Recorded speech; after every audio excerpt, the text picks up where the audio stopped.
Number 4, Bill from Colorado Springs, Colorado. Dennis, you've had an amazingly diverse career. And, you know, really, I attribute that a lot to being fired from a lot of jobs and being resilient about it. And I'm not being self-serving there. I've tried a bunch of things where I thought I could get fired going in. There was some pretty good tea leaves on the table that I could get fired. And I've still gone ahead and done them, because I remember always telling myself that the worst day of showbiz pain still fell way below, you know, the least of real life pain. I mean, how bad does it get? You get whacked from a job for, it's not arms and legs, it's not the real world, it's not, you're in showbiz. So you've gotten past some of the other things, you know, it's like the old joke about sweeping the elephant's shit up. The guy says, you want to do it? He said, what, leave showbiz? So you're in the game, and therefore I never felt that it was that risky to try things, and that's why I've had a diverse career. You think about it, some of the things I took were suicide runs. I mean, Monday Night Football, I was taking it, I could care less, but it's a hard one, you know what I mean? Because you're not a football expert. You're trying to do comedy. You're the third man in the booth. I remember going into that thing, and I get a good chance of getting whacked here.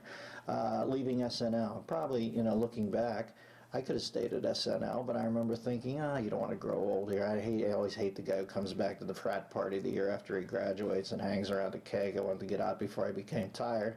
So I took a syndicated talk show for the Chicago Tribune, and they whacked me summarily in 6 months. It was a very brief tenure, and that was kind of mortifying. That one hurt, because I didn't quite have the money that I needed at that point, or told myself to be safe, and that isn't a king's ransom, but I didn't quite feel safe fiscally.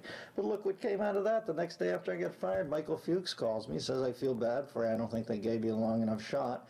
Come over to HBO, do what you want, I'll give you a chance. Lick your wounds and come over. That leads to the Dennis Miller Show. I do 215 of them, win 5 Emmys. You know, it was the best run of my career. So, and then that only doubled me down on feeling brave, because I remember thinking, okay, if the worst thing that can happen to you is it leads you to the best thing that happened in your career, you just got to try things. So I tried CNBC. I got whacked from that. I don't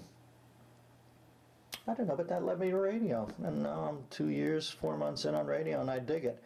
I would just tell you, as you get later in life, I think you have to make concessions, but if anybody out there was young and watching in your 20s, I'd roll the dice on a couple big ones, because you're not going to get to do it later in life. You're going to have a woman you love, or a guy you love, you're going to have a bambino you got to feed, or at that point I look at people and go, nah, you gotta factor that in now, obviously. You got to make concessions. But in your 20s, when you're solo, I'd swing big, man, on a couple. And if I missed them, so what? For Christ's sake, you're breathing.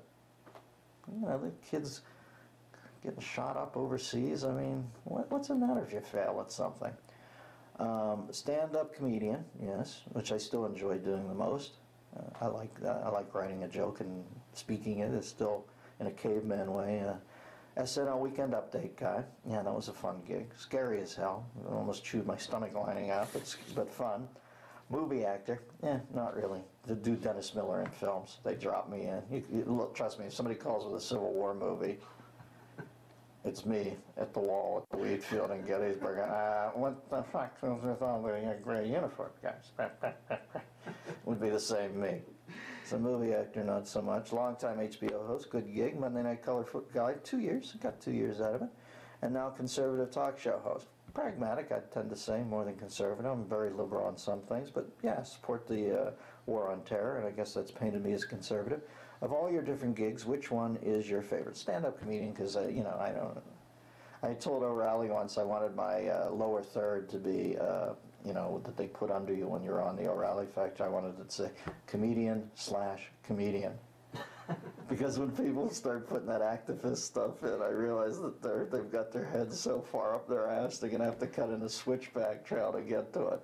I'm a comic. I got a basic meter. I fit it into different things. Sometimes it flies, sometimes it doesn't. But at the end of the day, the thing I'm most proud of, stand-up comedian. Went into dark rooms with strangers who were drunk and elicited laughter. It's enough for me. Clip it out and stuff. Enjoy these samples of the Bathrobe Sessions, a weekly video available only to members of the DMZ, the Dennis Miller Zone, on DennisMillerRadio.com.